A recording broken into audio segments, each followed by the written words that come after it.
Hello everyone! Welcome back to my channel, and for today's video, obviously we will be talking about the latest release from ISSY, and this is their Skin That Works base collection. I think tinis na naman nila to sa broadcast channel nila, lalo na tong setting sprays. We have itong by face setting mist. Yes, gamit na yung sa akin, so I have thoughts already. We also have this True Flex all day setting spray. We have the active skin sticks, and lastly the True Flex gel powder. So yap, syempre bago ko gawin tong video na to, tinest out ko muna sila off cam para talagang hinug na yung thoughts ko about them. Kaya without further ado, let us start with the video. Yes, hindi tayo magsa-start with the active skin tint because I use this to prep my skin. Again, ito yung ISSY na True Flex by Face Setting Mist. This one kasi is also a hydrating prepping mist. So since this is a by face formulation, I hope you can see it sa bottle, pero makikita nyo yung separation ng oil and ng water. So you have to shake it before you spray it on your face.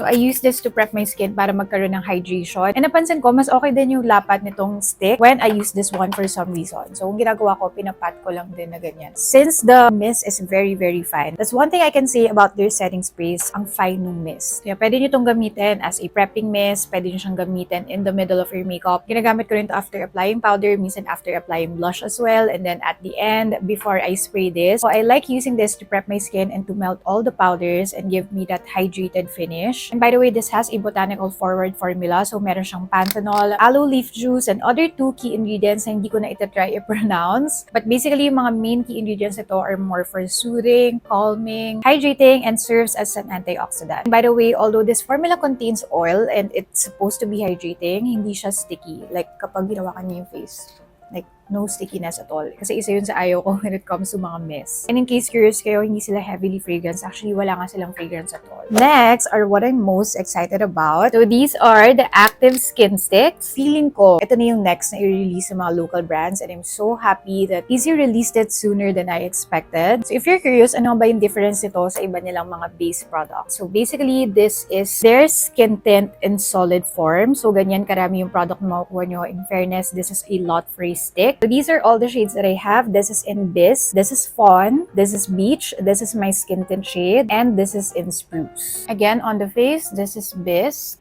this is Fawn, this is Beach, and this is Spruce. Again, Biss, Fawn, Beach, and Spruce. Nagka-camouflage talaga sa akin si Beach. Alam ko, may mga curious sa inyo, like how different is the skin tint shade compared to the skin stick shade. So these are both in the shade Beach. So this is the skin stick and this is the skin tint. So in my opinion, isa rin to sa mga first observations ko, mas light ng konti yung skin tint shade. What I like about the skin stick that I can't do with this formulation is that I can actually use multiple shades on my face. Mag-apply tayo on this side.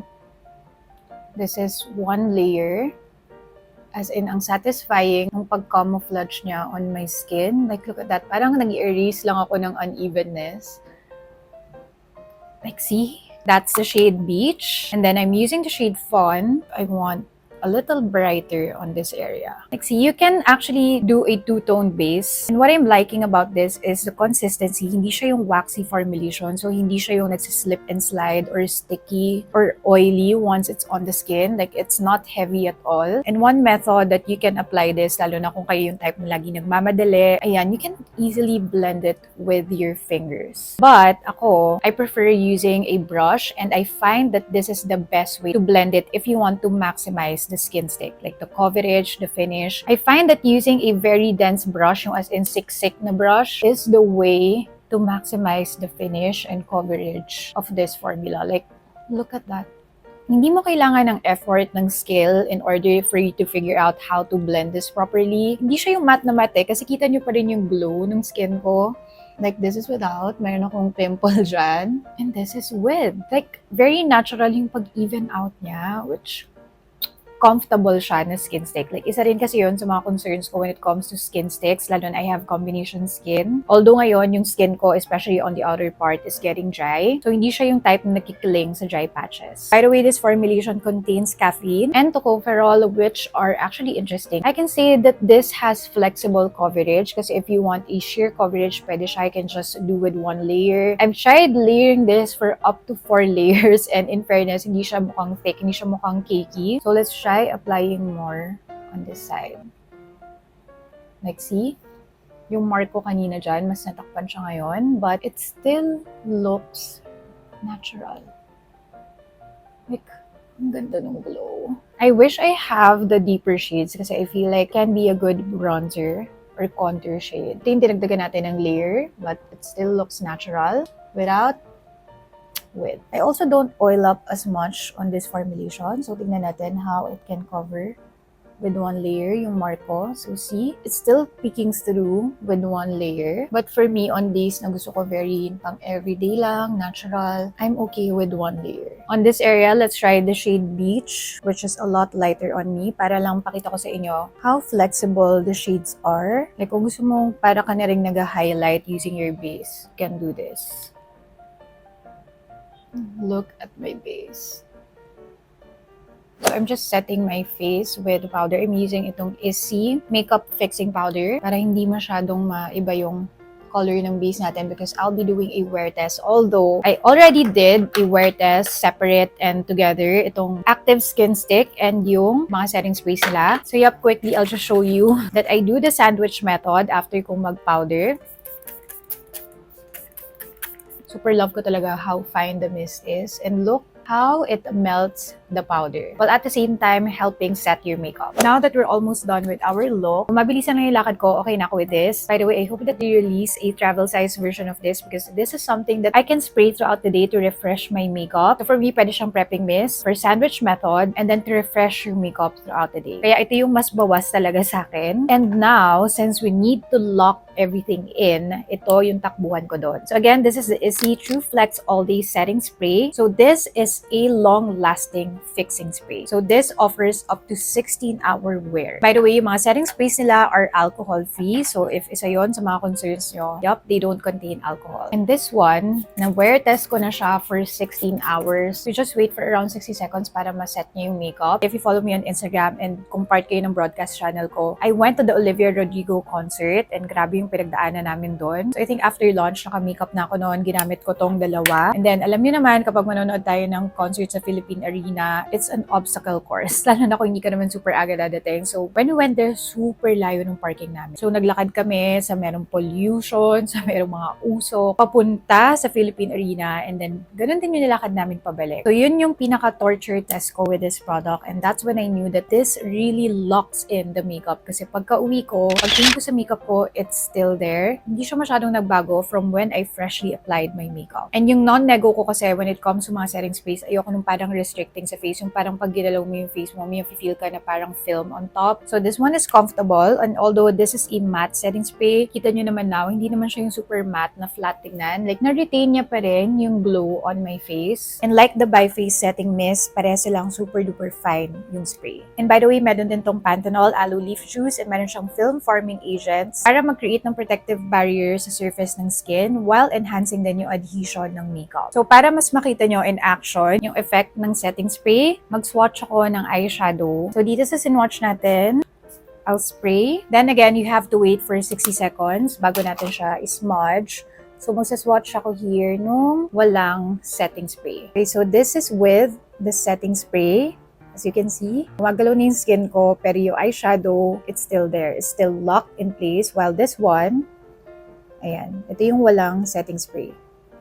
See? That's how it works. Last but not the least is the True Flex Gel Powder. So, nilagay ko na dito yung applicator. Pero once you receive this, nakahiwalay na packaging tong applicator, which is so hygienic. And this is the gel powder itself. So, this one is obviously universal since wala talaga siyang shade at all. Like, when you touch it, it's called a powder but it's really not a powder. This is made out of gel. So, walang any fallout. You'll get a different experience compared to a usual powder. But you'll get the same mattifying effect without the white cast, without changing the color of your base, of your makeup. No flashback at all since wala nga talaga siyang shade. It's literally transparent. And hindi rin siya makalat. So this one, tinry ko na siya kanina before filming, before putting the base para makita nyo how it cancels the sheen even without makeup. So kahit kayo yung type na hindi naman kayo nagme-makeup na as in full face, gusto nyo lang talaga makancel yung shine sa face nyo, you can use this or as a mattifying transparent base before you put on your base itself. or of course, retouch. For me, yun talaga yung selling point nito as a transparent retouch powder. Especially if you have combination or oily skin and lagi yung struggle na throughout the day, bigla na lang merong mga areas na ang shiny, ang oily, yet you don't want to disrupt the color of your base. Magmumukha talagang refresh yung makeup nyo na hindi halata. And for me, yung pinaka-suggested way ko to apply this is to just stamp it onto your skin. Like, hindi nyo siya isi-swipe. That can tend to move your base. Or you can actually also use a dense brush. And then again, don't swipe it. As in, itatap-tap nyo lang siya on your face. Time check is 11:59. As promised, i-wear test natin to para mapakita ko sa inyo how this newest collection from ISSY performs throughout the day. So, babalikan ko kayo later. Time check, it's 8:27. So, more than 8 hours na yung makeup on my face. And are you seeing that? Hindi siya gumalaw, mga sis. As in, kung paano ko iniwan yung blush kanina bago ko stop yung video natin, I think it's almost exactly how it was 8 hours ago. Like, hindi siya nag-move. Ako pa naman yung type na magalaw talaga ako ng face. Kaya iba rin talaga yung powers nito. Pero ang gusto ko sa kanya, hindi talaga siya flat. Like, hindi siya yung parang flat na matte and yung wala kang ma-feel na parang may nakapatong na film on top of your skin. Wala siyang ganon. It does a really great job in locking the makeup. And now, this is also the perfect time to show you real time how I use this. So as you can see now, medyo shiny na yung ibang parts kasi nga I have combination skin. Ayan, lalo na here. Let's use the gel powder to retouch. See? Just one stamp away. Try natin here. As in, ganun lang. It didn't move my base. Wala rin siyang transfer as you can see. Isa to sa mga major observation ko sa kanya kaya ang linis pa rin ng puff ko. I was actually expecting a transfer pero wala. Siguro din dahil nga naka-setting spray ako. Ayan, hindi niya nakukuha yung blush ko. Hindi niya na-move. Wala siyang nakuhang any product. That's what's amazing about this. Diba? Kung titignan nyo, parang kakalagay ko lang ulit nung makeup ko. Yup guys, umariba na naman si ISSY. Magaling talaga sila when it comes to base. They proved it yet again. So yup, I hope this helps. Everything that I used and showed in this video will be listed in the description box below. If you haven't subscribed yet, you might want to consider subscribing to my channel and liking this video as well. Thank you again so much for watching and I hope to still see you in my next videos. Bye-bye!